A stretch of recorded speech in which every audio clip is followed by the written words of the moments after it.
जय हिंद दोस्तों। आप देखते हैं बौद्ध धर्म के जो दूसरा पार्ट है, इसके बारे में हम देखने वाले हैं। इसमें देखिए हम पढ़ेंगे क्या बौद्ध धर्म के जो अष्टांगिक मार्ग, जो बौद्ध जी ने अष्टांगिक मार्ग को बताया था, उसके बारे में देखने वाले हैं। और उसके बाद इनके प्रिय शिष्य के बारे में देखेंगे। और उसके बाद क्या देखेंगे, इन्होंने अंतिम उपदेश कहाँ दिया था, इसको देखेंगे हम। उसके बाद क्या देखेंगे, इनकी बौद्ध धर्म की मान्यता, इसके बारे में देखने वाले हैं। उसके बाद इनका धार्मिक ग्रंथ, उसके बारे में देखेंगे। और क्या मेन बात है, बौद्ध संगीति यानी बौद्ध संगीतियाँ कितनी हुई थी, कितनी बौद्ध संगीतियाँ नहीं हुई थी, कितनी बौद्ध संगीतियाँ कब हुई थी, इसके बारे में हम बताने वाले हैं। चलिए पहले हम देखते हैं मेरे दोस्तों, देखा हुआ बौद्ध धर्म के जो अष्टांगिक, बौद्ध जी ने जो अष्टांगिक मार्ग बताए थे, किसको बताए थे, जिनको उपदेश दिए थे, यानी जो 5 ब्राह्मणों को उपदेश दिए थे। तो बौद्ध जी ने जो है इनको अष्टांगिक मार्ग कि अब तो शिक्षा मिल गई है कि महाराज या अब तो शिक्षा मिल गई है, अब आगे क्या करना है, उसका रास्ता तो बताना है। तो मोक्ष पाने के लिए उसका उपाय बताइए हमें। तो उसके उपाय के बारे में देखने वाले हैं। इन्होंने अष्टांगिक कहा कि जो है दुख को दूर करने के लिए उपाय क्या है, दुख को दूर करने। तो उन्होंने कहा अष्टांगिक मार्ग पर चलना ही बढ़िया रास्ता रहेगा। तो उन्होंने बताया कि जो पहला जो है बताया साम्यक दृष्टि। पहला कौन सा उपदेश बताया, वो पहला जो कौन सा मार्ग बताया, साम्यक दृष्टि। साम्यक दृष्टि क्या हमने देखी, यहाँ लिखा वस्तुओं की उनकी वास्तविकता स्थिति को पहचानना या देखना, वस्तुओं की वास्तविक स्थिति को पहचानना। देखिए हम जैसे दिखाते हैं, देखिए हमने यहाँ लिखा हुआ ए लिखा हुआ और बी लिखा हुआ। अब देखिए जिस प्रकार ये कलम है नहीं है, जिस प्रकार ये कलम है और ए है, ये बी है, ये सी है। क्या है, ए है, बी है, सी है। अब ए बताओ, जैसे ए है ये एक साइकिल से चल रहा है, ये साइकिल से चल रहा है। और जो ए है वो सॉरी जो बी है ये एक साइकिल से है, साइकिल से चल रहा है, टूटी फूटी साइकिल जो है, कुछ भी है तो साइकिल से चल रहा है। और बी क्या है, ये ए क्या है, ए जो है एक कार में बैठा हुआ, 4 चक्का कार में, BMW में यानी बैठा है। अब सी क्या है, सी इनको दोनों को देखने वाला है, इसकी अंदरूनी जो बातें हैं उसको तो नहीं पहचान सकता है कि भाई इसकी लाइफ तो बहुत अच्छी है, इसकी शादी टूटी साइकिल है, तो इसकी ससुर जो है कोई जो है अच्छा नहीं है। तो अब देखिए ये जो है क्या है, एक भी जो अपने आप में अच्छा स्वतंत्र है, ये जो है दिन भर जो है मजदूरी करके आया, जो 100-200 रुपया 300 रुपया जो है कुछ पाया, और पा करके जो है वो अपने घर को चला गया। कुछ सब्जियां लिया, सब्जियां लिया, कहा कि चलेंगे, आज तो पैसा मिल गया है, आज हम जो है बढ़िया से आराम से घर में खाएंगे, काम के बट्ठे ठे करेंगे। अब बी ए क्या है, ए जो है BMW से चल रहा है, कार से चल रहा है, उसमें खर्चा भी आता है कि भाई ये हमने गाड़ी तो इतनी महंगी ले लिया, लेकिन अब इसकी किस्त भी भरना है, किस्त भी भरना, अभी हमें सैलरी भी नहीं मिली है, सैलरी भी नहीं मिली है, तो क्या करोगे, अब किस्त को कैसे हम भरेंगे, कैसे चुकाएंगे, कैसे नहीं चुकाएंगे, नहीं चुकाएंगे तो गाड़ी हमारी सीज हो जाएगी, गाड़ी सीज हो जाएगी, हम कंपनी वाले हमें बैंकर बना देंगे, दिवालिया घोषित कर देंगे, समझे। अब सी क्या है, सी देख रहा है कि ये तो जो है बहुत अच्छी, इसकी लाइफ तो बहुत अच्छी है, इसकी बेचारी लाइफ क्या है, एकदम बेकार लाइफ है, चतुर कहेगा। तो वही सी जो सोच रहा है, अब इसके अंदरूनी बात नहीं समझ रहा है, इसके तो वैसे देख रहा, दखौटा में दखावटी जो देख रहा है कि हाँ इसकी लाइफ तो बहुत अच्छी है और इसकी लाइफ तो घटिया हरकतें हैं। तो वही जो कहना, वस्तुओं को उनकी वास्तविकता स्थिति को पहचानना, उनके अंदर के जो उनके अंदर की स्थिति को सही से पहचानना वो बताता है। तो उन्होंने बताया कि जो साम्यक दृष्टि, तुम एक दृष्टि से उसके अंदरूनी की बातों को पता करो, तब तुम्हें कोई कुछ अच्छी बातें मिल पाएंगी, यस ऊपर से देखने से कुछ नहीं होता है। उन्होंने साम्यक संकल्प बताया, हिंसा रहित विचार लाना, हिंसा रहित विचार लाना, यानी हिंसा रहित विचार, तुम दुखी क्यों हो? भगवान ने कहा, यानी बौद्ध जी ने कहा कि तुम दुखी क्यों हो भाई? भगवान ने हमें दो आंखें दिए हैं, चार दो पैरे दिए हैं, दो हाथ दिए हैं, तब भी दुखी क्यों हो? इस संसार में रहो, सुखी रहो, बढ़िया खुश रहो। तो भगवान ने हमें क्या दिया? जो हमें दिया है वही अच्छा शुक्र मनाओ, वही शुक्र मनाओ कि हमें जो है इतना अच्छा लायक बनाया है। तो उसमें एक लिखा है साम्यक वाक, वाक मैंने बोलना, वाक मैंने बोलना, और लिखिया अप्रिय वचनों को जो है, जो गलत शब्द है, जो गलत शब्द है उसको निकाल करके, मन से निकाल करके बहा दो, मन से निकाल करके बहा दो। जो अच्छी चीजें हैं उनको ग्रहण करो, या जो हमारे बेकार साथी हैं जो समय पास करते हैं उनको त्याग करो, उनकी मित्रता को त्याग करो। जो अच्छे मित्र हैं उनको जो है ग्रहण करो। चार बातें हमसे उनसे सीखने मिलेगी, उसमें ये बताया जाता है, समझे। अब लिखा साम्यक कर्मांत, जो है साम्यक कर्मांत लिखा है दान। तुम्हारे पास अगर इतना पैसा धन दौलत हो तो किसी को दान करो। हम भाई दो ही शर्ट में काम बिता लेते हैं, हमारे पास पूरा पैसा नहीं है। अगर तुम्हारे पास थोड़ा ज्यादा है किसी गरीब को दे दो, किसी गरीब को दान में कुछ 1000-500 रुपए उसको दे दो, तुम्हारे पास इतना हो या कुछ भी हो। लिखा है उसको क्षमा करो, जो है उसको क्षमा करो, है। और लिखा है दया करो, दया दिखाओ। कोई गरीब व्यक्ति है जा रहा है, ठंडी कांप रहा था, तो उसके पास कुछ नहीं है, ओढ़ने के लिए नहीं, तो उसको या पहनने के लिए नहीं, उसको आप दो, उसके ऊपर दया दिखाओ। तो इन्होंने कहा ये कर्मांता, जो है तीसरा चीज बताया, चौथा चीज बताया, पांचवा बताया साम्यक आजीवन, सदाचार नियमों का पालन करो। जो सदाचार नियम है उन नियमों का पालन करो, उसमें बताया है। और नियमों का पालन करते हुए जीवन जीना, जो अच्छा जो है सदाचार नियमों को जो पालन करते हुए अच्छा जीवन को जीना बताया है। इसमें साम्यक व्यायाम बताया है, इसके माध्यम से शरीर का जो स्वास्थ्य रखना, शरीर को जो व्यायाम से शरीर को स्वस्थ रखना, और जो जिससे निर्णय लेने में संकल्प हो। और जब तुम्हारा शरीर अगर सही रहेगा तो तुम सब काम कर सकोगे, अगर शरीर नहीं सही है तो कोई काम नहीं कर सकोगे, समझे। उसमें ये बताया, लिखा साम्यक स्मृति, साम्यक स्मृति में लिखा है मिथ्यापूर्ण यादों को त्याग करना, मिथ्यापूर्ण यादों को त्याग करना, हाँ यानी त्याग करो। लिखा है साम्यक समाधि, ये साम्यक समाधि अपने मन और चित्त को, चित्त मन मस्तिष्क, अपने मन और चित्त को क्या करो, एकाग्र करो। अपनी जो तुम्हारा चित्त और मन है उसको एकदम सफा करो, एक लाइन में लाओ। बहुत ये बताते हैं, समझे। इससे जो चलने से हमारा जो है दुख को दूर हो सकते हैं। अब बुद्ध के प्रिय शिष्य कौन थे? अगर बुद्ध के प्रिय शिष्य पूछा जाए क्या है? आनंद है।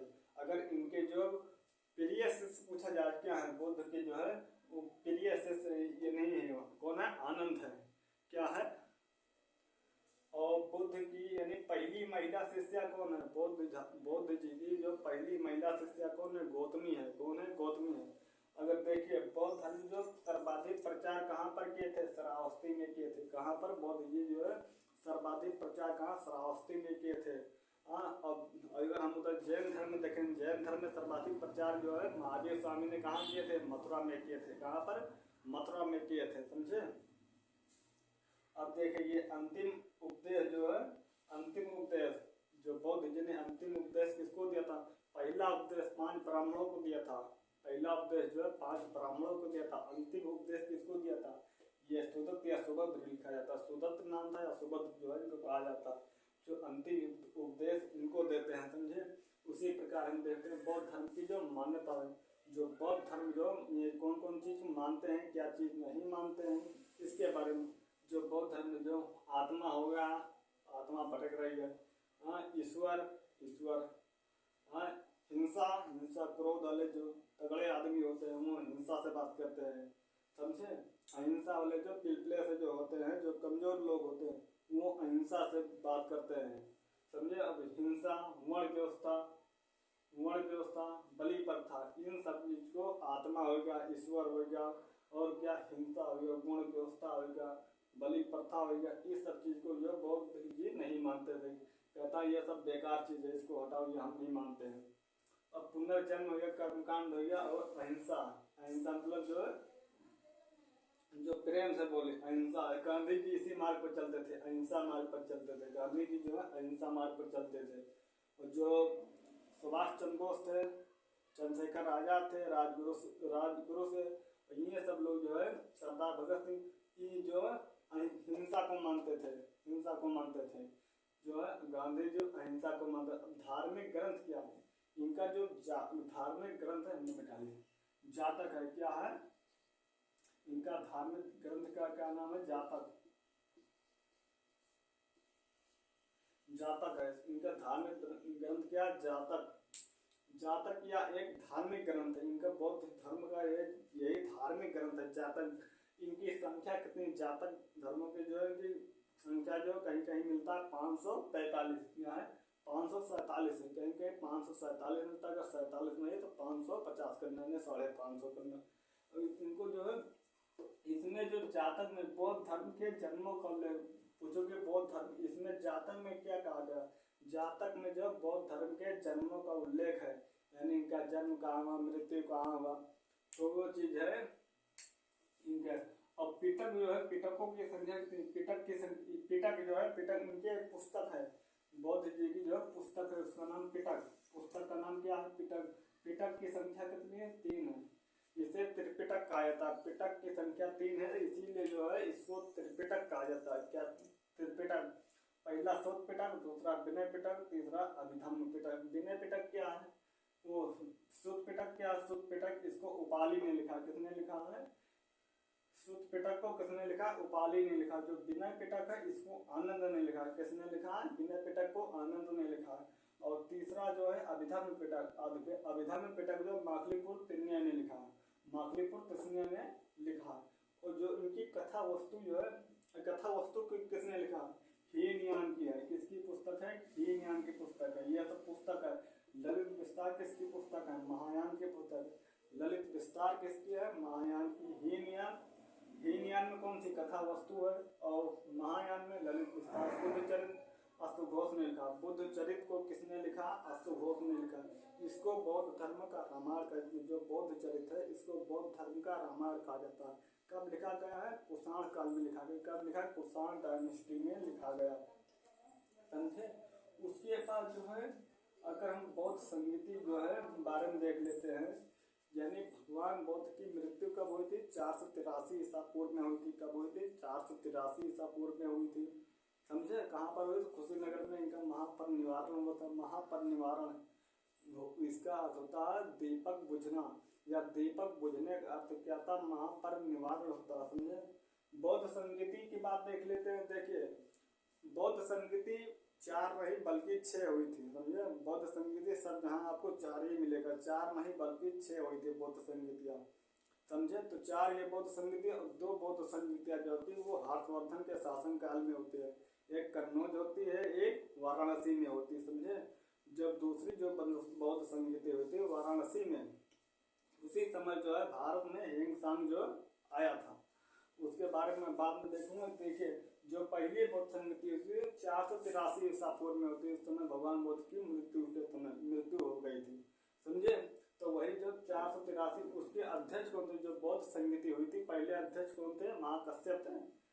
पहले बौद्ध संगीति के अध्यक्ष कौन थे? महाकश्यप थे। सम्राट यानी राजा कौन था? अजातशत्रु। ये सब उन्हीं के समय चल रहा है। ये सब जो है अजातशत्रु के समय ही चल रहा है। तो कौन थे सम्राट यानी राजा? कौन थे? अजातशत्रु। कौन थे? अजातशत्रु। कहाँ पर हुई थी? सप्तपर्णी गुफा जो राजगृह या राजगीर में पड़ती है।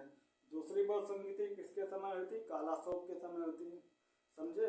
यानी इसके सीधे 100 साल के बाद चले जाओ 383 ईसा पूर्व में। 383 ईसा पूर्व में सीधे 100 साल माइनस कर दियो, जो कालाशोक का समय आ जाता है, उनके समय में हुई थी। उसके बाद हम देखते हैं आगे।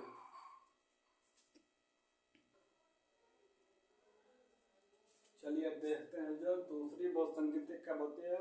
यानी जब प्रथम बौद्ध संगीति होती है उस 483 में, उसके 100 साल के बाद जो होते 383 बीसी में होती है। कब होती है? वो 383 बीसी में जो दूसरी बौद्ध संगीति होती है। किसके समय में? कालाशोक के समय में होती है। समझे? कालाशोक के समय होती है। अध्यक्ष कौन थे उसके? सर्वकामी अध्यक्ष थे। कौन थे? सर्वकामी अध्यक्ष थे। और कहाँ पर होती है, वैशाली में होती है, समझे। जब बौद्ध संगीति हो गए थे, संगीत अलग है संगीति अलग है, संगीति जो होता है, संगीत जो होता है वो गायन होता है, संगीति जो होती है वो सभा होती है। जो देखिए कहाँ पर हुई थी, वैशाली हुई थी।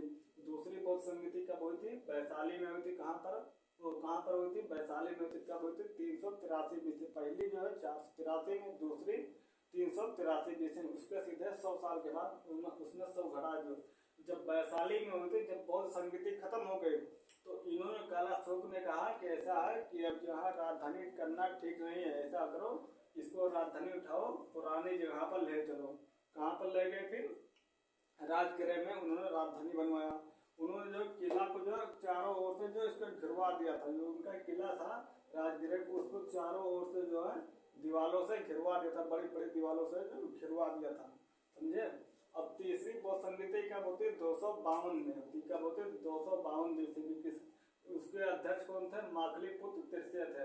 कौन थे, माकलीपुत्र तृतीय। इनके समय में तीसरी बौद्ध संगीति होती है। उसके अध्यक्ष कौन थे, सम्राट कौन थे, सम्राट अशोक थे। कौन थे, अशोक थे। अशोक के समय तीसरी बौद्ध संगीति होती है, दूसरी कालाशोक के समय होती है। पहली कौन होती, अजातशत्रु। पहली बौद्ध संगीति अजातशत्रु के समय। दूसरी बौद्ध संगीति कालाशोक के समय होती है 383 में, वो 483 में।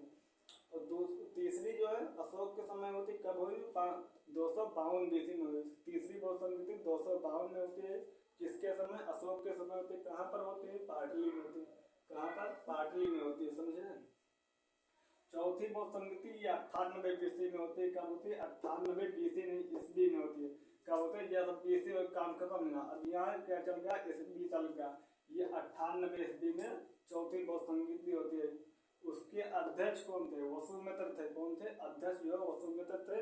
और सम्राट कौन था, सम्राट कनिष्क था। किसके समय, कनिष्क के समय हुई थी। कहाँ पर हुई थी, कुंडलवन कश्मीर में, जो कश्मीर का ये वाला एरिया है, तो यहीं पर जो है हुई थी चौथी बौद्ध संगीति। उसके बाद देखते हैं जो चौथी बौद्ध संगीति, ये दो भागों में बढ़ गए थे, एक हीनयान और महायान, समझे। उसके बाद देखते हैं पहले जो दो बौद्ध संगीतियां और हुई है, यानी चार तो वो कोई 6 बौद्ध संगीतियां जो हर्षवर्धन जो 2 बौद्ध संगीत 4 हो गए, 2 बचा 6। तो जो 2 बौद्ध संगीतियां ये हर्षवर्धन के शासन काल में, हर्षवर्धन का शासन कब से आता है, वही 606 से 667 के आसपास में होता है। तो वही 57 जो है 657 के आसपास जो है ये होती है। कब होती है, पहली बौद्ध संगीति प्रयागराज में होती। कब होती है, कहाँ होती है, प्रयागराज में होती। दूसरी बौद्ध संगीति कन्नौज में होती। कहाँ पर होती है, दूसरी बौद्ध संगीति ये कन्नौज में होती है। जो कन्नौज में यही इसी समय जो है हेंग सांग जो भारत आया था। जब इनका यानी जो है इसका क्या नाम है, हेंग सांग वाला जो है, यानी हेंग सांग यानी जो हर्षवर्धन का शासन काल है, इसके बारे में पढ़ाऊंगा कि हेंग सांग जो भारत क्यों आया था, किस लिए आया था, उसके बारे में उस समय बताऊंगा, समझे। अब देखिए ये इसी समय हेंग सांग भारत आया। जो यहाँ देखिए जो चौथी बौद्ध संगीति, ये दो भागों में, एक हीनयान महायान। हीनयान वाले कौन मानते थे, ये हीनयान जो पुरानी परंपराओं को मानते थे, वो आराधना करते थे, समझे, वो आराधना करते थे। और जो पुरानी परंपरा वाले, वो नई परंपरा वाले जो महायान वाले, ये नई परंपरा को मानते थे। ये क्या करते थे कि जो है ये जो है स्तूप बना लेते थे, ऐसे चौखंटा जो है इसी प्रकार जो है स्तूप बना लेते थे, या जो है मूर्ति बना लेते थे, उसकी पूजा करते थे, समझे। और इन्हें जो बौद्ध धर्म की जो देवी किसको कहा गया, बौद्ध धर्म की देवी किसको कहा गया, तारा को कहा गया। किसको, तारा को कहा गया। उसके बाद इसी में जो है उसका महाजनपद के बारे में देखते हैं। इसी बाद जो है महाजनपद का उदय होता है। कल हमारा जो अगला वीडियो बनाएंगे उसको जो है महाजनपद के बारे में बताएंगे।